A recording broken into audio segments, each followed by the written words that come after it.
Speaking of Tom Brady, childhood 49er fan, a report, I already purchased Seth Wickersham's book. It hasn't come out yet, but I pre-bought it on Audible. I can't wait for this book. I don't know if anybody else is into it, but I have a feeling a lot of people will be into the book. It's called It's Better to Be Feared. Mayoko had an excerpt of it. Eric Branch had a little more of an excerpt of it. It turns out that Tom Brady called Wes Welker and said, I want to come to the Niners. He basically put himself out there as the buy now button on eBay where you don't have to bid. Like on Amazon, it's just a one-click purchase, 2 years, $50 million, and I'm there. We're glad you're watching this video. Like it and subscribe to our YouTube channel. Also, subscribe to our podcast below in the description. We're sponsored by Tito's Handmade Vodka. Yes, we are. #1 vodka in America. Savor responsibly. And now a couple years removed from it, we know what came next. So we're going to play a little hindsight game here, and then we'll check ourselves a little bit and see if hindsight is 250-50. But I do think I want to talk about that specifically. I do think what it represents, though, is the amount of pressure that's on Trey Lance. Not that Trey feels, but that everything does ride with him. If Trey Lance is not the answer quarterback for the 49ers, then the story of Kyle Shanahan's tenure will be how many times the Niners missed an exit on the road to quarterback purgatory. Sometimes decisions that were totally defensible at the time. Garoppolo over Cousins. More defensible than not doing the due diligence on Deshaun or Mahomes in 2017 when they had the second overall pick. Thankfully, it meant they didn't do the due diligence on Trubisky, which could have been bad. This situation here, right? Passing on Tom Brady when he's throwing himself at you like you've got the last plane ticket on Ja Rule's plane out of the Fire Festival. Not getting Deshaun. Okay, would have been an L right now if you had. Not getting Stafford. Much like Brady, Shanahan was in Mexico at the time. Maybe stop going to Cabo. I don't know. Not getting Rodgers, not your fault. Keep going to Cabo. Nothing wrong with that. Kyle loves going to Cabo. Everything bad happens when he's in Cabo. Have you noticed that? Twice now he's quarterback decisions made in Cabo. So now he's got this incredible piece of clay to work with. And if it works out, then great. But if it doesn't, we can go through the context now. But history will not remember this moment in time kindly. Do you think it's a coincidence that all these the book release is happening this week? Or that was set up?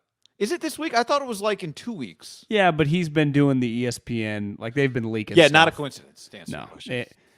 Listen, I think anything in life, when you look back upon time, we just forget the way we felt at the time. So if you, whether it's sports, whether it's relationship-based, whether it's a purchase in life, it's so easy to go, I should have done this in 2017.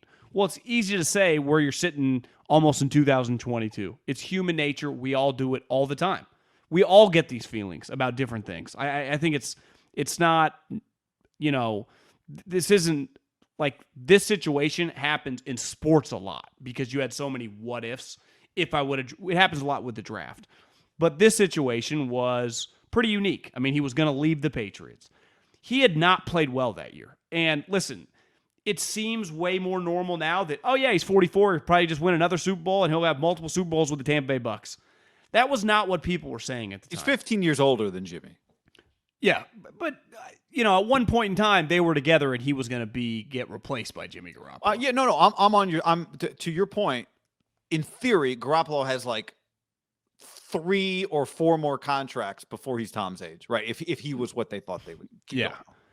They had just made the Super Bowl, and Jimmy, looking back, it's just when you're in it and you make the Super Bowl, like I defended him. I know you did too. A lot of people did. It probably, if you truly watched it, might have been a little less defensible if you were like an outsider watching the Niners. Maybe we were too close to the sun. People who attacked him were right.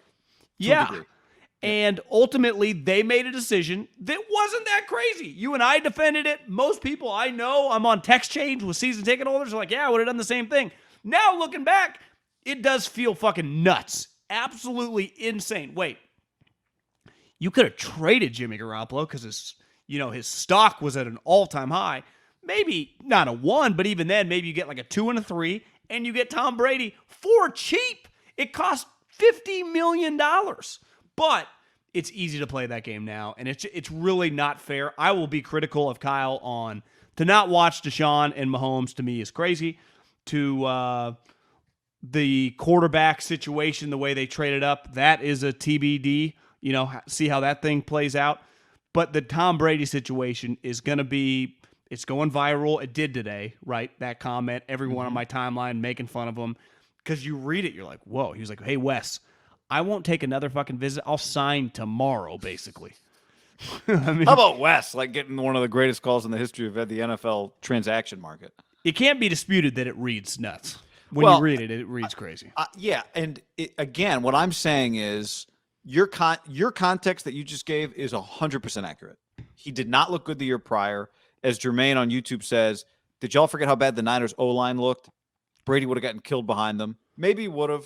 You know where I think it happens a lot is when you read that story of so-and-so was a top, one of the first 5 employees at Apple, and if he would have held on to a stock, he'd be worth, $17 billion. Yeah, the guy that sold his stock for $1,000, that guy. But he sold it all. At the time, though, I bet that guy would tell you, in any situation, hey, I needed the money. Hey, no one thought this. Hey, it seems insane 20 years later or 5 years later or 2 years later. But at the time, if I would have known that, obviously I wouldn't have done it. So yeah, it's easy maybe to play send his kid to college with that $1,000. Yeah. Right? It's right. What you're saying is right. What I'm saying is that if it doesn't work with Trey, then this story will live forever. Well, if it doesn't work with Trey, it's going to derail Kyle's career. Well, exactly. And so again, this Brady thing will be part of the history of all of these things that I'm mentioning. Now, again, some of these are totally out of their control.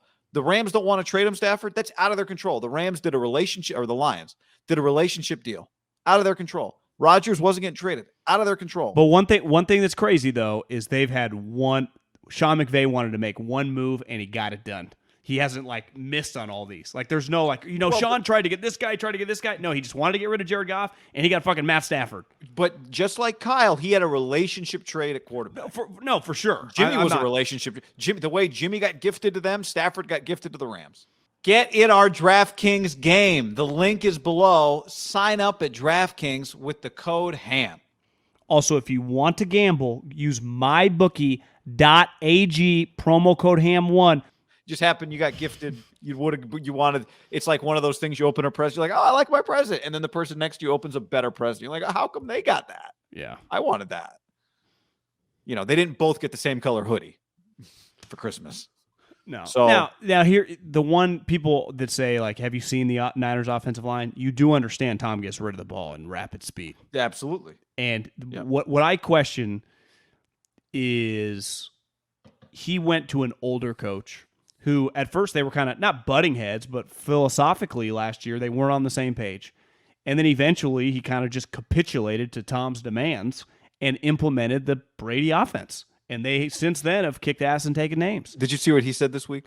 That he stole the offense, that the Patriots stole their offense? They were running our stuff. So I don't know if Kyle and Tom would have 100% worked. Because Kyle's still trying to prove himself. Arians has nothing to prove, right? Arians is 67 years old, heart troubles. He's won a Super Bowl as an assistant coach. Yeah, his whiskey. Yeah, I don't think it would have been as smooth. Now, that if it didn't, that would be a reflection on Kyle. And who knows? Maybe it would have gone fine. But do you think that would Kyle have mandated that Tom just run his offense? What if Tom wanted to run other parts of his offense? He might have, but I also think Kyle does the whole cliche of put your playmakers in position to make plays. I don't think he tries to do he does. Tom's not a great scheme fit in the offense moving around, right? No, he would have had to make some changes. But again, he made changes for RG3. If you're willing to make changes for RG3, you'll make some changes for Tom Brady. But I would say this, the core tenets of the offense are the boot and the waggle actions. It did fit, right, yeah. I do understand where Kyle goes, I don't really see this. This is working. That might have been part of it, because they weren't the only ones. The 49ers weren't the only ones that said, nah. Raiders passed. Yeah, well, their guy might be the MVP this year. Yeah, but I'm just saying at the time, no one would have been like, would you rather have Tom Brady or Derek Carr? Yeah, right. At that time, they made that decision too. You're right. But Tom's still better than Derek Carr right now. Now, he leads he threw 40 touchdowns last year, as many as Russell, second only to Rodgers, and he leads the league in touchdowns now. Yeah. Yeah. You expect him to just have a huge game Sunday night? I don't count him out for anything, but I do have a ton of respect for Belichick. And just an individual game doesn't prove anything necessarily, but anything can happen in an individual game. What would you guess the get-in price is for this bad boy?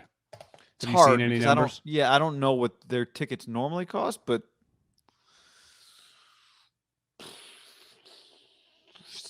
get in 17? That seems too high. You're right. It's hard to gauge. Like their tickets, you get in right now for $250. But is that the cheapest ticket? I mean, the Raiders Charger tickets $200, but then like a high level ticket would be like Eagles Chiefs is on the higher end for the rest of the weekend, and that's $100. So the ticket to get into the Patriots is more than 2x what the next highest is. Not counting SoFi and the Raiders, that's kind of unique too, right? Given the Raiders have a bunch of fans in LA, the new stadium, high price in LA. But I think there's not another storyline in the NFL that comes. No. But my point is, if the Patriots this week were playing Denver or Atlanta, you probably get in for $80, right? Yeah. Honestly, the 240 I expected way higher because I remember my first number was I said 850. Well, because the Ravens-Raiders game, Monday Night Football, Week 1, I remember doing the same exercise, and I thought it was like $800 for Vegas. You know, the first time Vegas had fans. I thought it would be minimum like $500. But certain areas in the country, maybe there's just not as much. Like, people just aren't going to pay $500 to see Tom Brady. It's like, guys, even if I had the money, I'd be like, I saw Tom Brady play 17 times, over 20 years. You could argue also their team is the Patriots. Their team's not that good right now. It makes sense, I guess. You can get into the Cardinal Los Angeles game for $70. Really? Yeah, that seems a pretty good deal. You get into the Niner game for $85. Now, these are seats probably at the top, and it's not a great view, but that's not terrible. I mean, Brady's going to break Drew Brees' record on Sunday night. Yeah. He's 68 yards away. Are they going to stop the game? Yes. I mean, it's... Yeah, well, so they what have to do it there. They have to. What if it's hard? To me, what would be ideal, what would be the most awkward is like he breaks it during a 2-minute drill at the end of the first half. And then they stop the game and like screw the Bucs momentum. Like to me, what happens if the Bucs are trying to move with pace and they stop the game? Yeah, see, I don't think Tom will want to stop the game that way. No, he won't. But he won't stop it. But he won't stop the game. Belichick conspiracy, they're going to try and stop the game on Tom, and Tom's not going to want the game stopped because he's going to try and go no huddle. Well, you can't stop the game if Tampa doesn't want to stop the game, like in the middle of the game. No. That's not allowed. But what I'm saying is things happen. Yeah. Mangini apparently, did you see the Mangini and Belichick fought? Yeah, he wasn't being nice to his wife, and then Mangini started screaming at him at a dinner or something. Stormed across the room. Belichick, I guess, was asked about that, and he called it bullshit. Yeah, he lied. He said it's not true. But I tweeted out last night, I'll never forget, and I don't have vivid memories of everything. Our combine suite with the Eagles was always right next to the Patriots, and ours was like ordering hoagies and eating and everyone drinking, and it was light. Like Harbaugh's would stop by, and all Andy's buddies would stop by, and it'd be like, oh, grab some caramel popcorn. We always had a lot of food in there. It was light. The tension 5 feet away in that other suite, way more people in ours. I mean, we have 7 million people on staff. They have like 5 total coaches, Belichick, a couple of little Belichicks, Casario. I mean, that place looked miserable, guy. That is tight. Because one of Wickersham's thing is that's a miserable building. And Tom was tired of the misery. And you just see Bill. Bill is a miserable SOB. Tom wants to win this game bad, but I also think Tom probably would love playing the 49ers in the Super Bowl. Which obviously the Niners at this moment in time are not trending to that. But just when you think about that, he couldn't play in the Super Bowl. I mean, the conference championship game, sorry. Or just at some point in the playoffs, which could happen. He would the thing where Wickersham writes to go to the state to play for the team. He used to go to games so his parents could walk. What is did it say? So his parents could walk to the stadium again? That doesn't make sense. But so his parents could walk to his home again, maybe. I think Whatever it is, like it would have been really easy for his parents, right, to get a suite. That would have been a thing. well, it's not just a football thing for Tom. It's a life thing. Like, I'm going to go move by my parents. That's what the Niners did when they said no to Tom Brady. They kept him from moving his parents' grandchildren closer to them. I'm being a little dramatic, but like that's why Tom wanted it. Yeah. Not just because he grew up a Niner fan, but because it was going to full circle his life. Who are the other kids? Family. Huh? I was going to say that's Julian Edelman, but Julian Edelman wasn't even born. That picture's from like 1979. Is right? the kid in blue a ninja? Is that what that kid is? Or is he is he even dressed up? Is he just cold? Is that a face mask he's wearing there? Yeah, it's a pre-COVID 1981 already ready.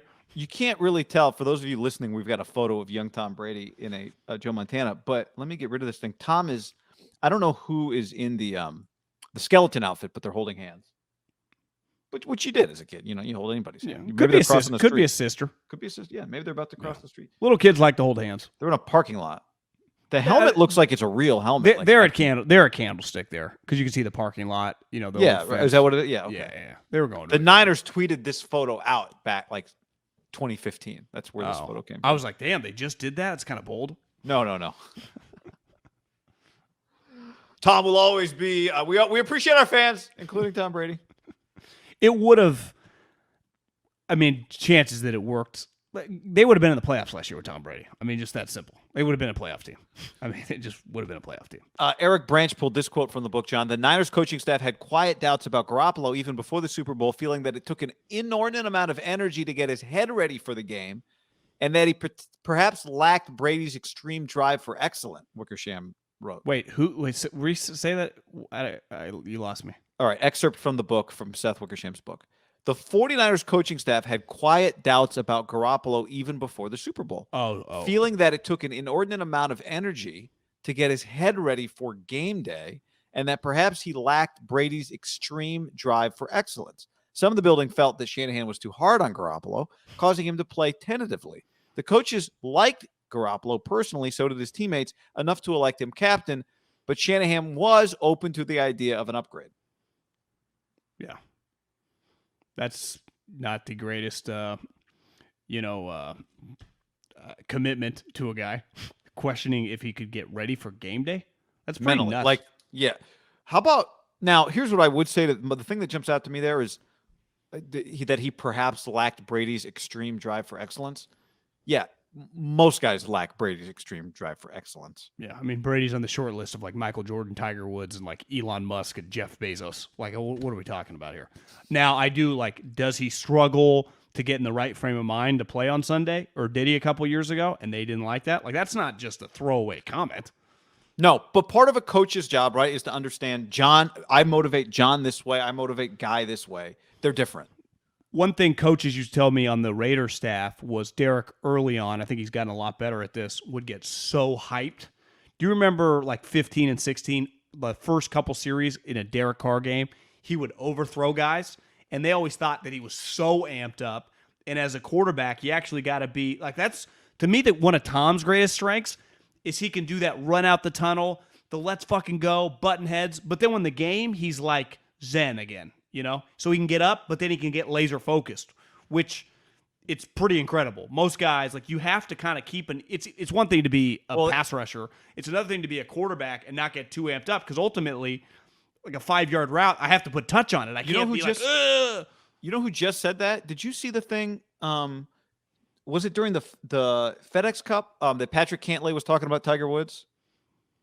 Patrick Cantlay at some point was talking about Tiger Woods, and he was saying the crazy part about Tiger is how fired up he could get and then immediately be straight flatline. He's like, my problem is that if I got fired up like that, I would not be able to then have the focus I needed to hit the putt.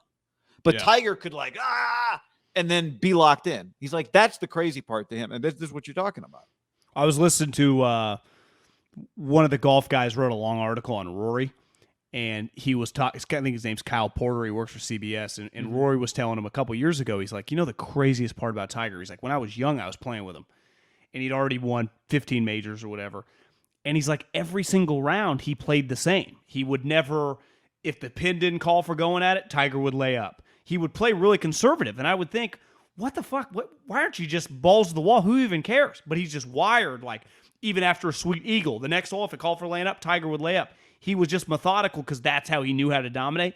No different than Tom. Like, his greatest attribute, Dilfer hammers this all the time with, like, the Bradys and the Mannings. They have no problem dumping it off every single play to go on a 17-play drive and beat you.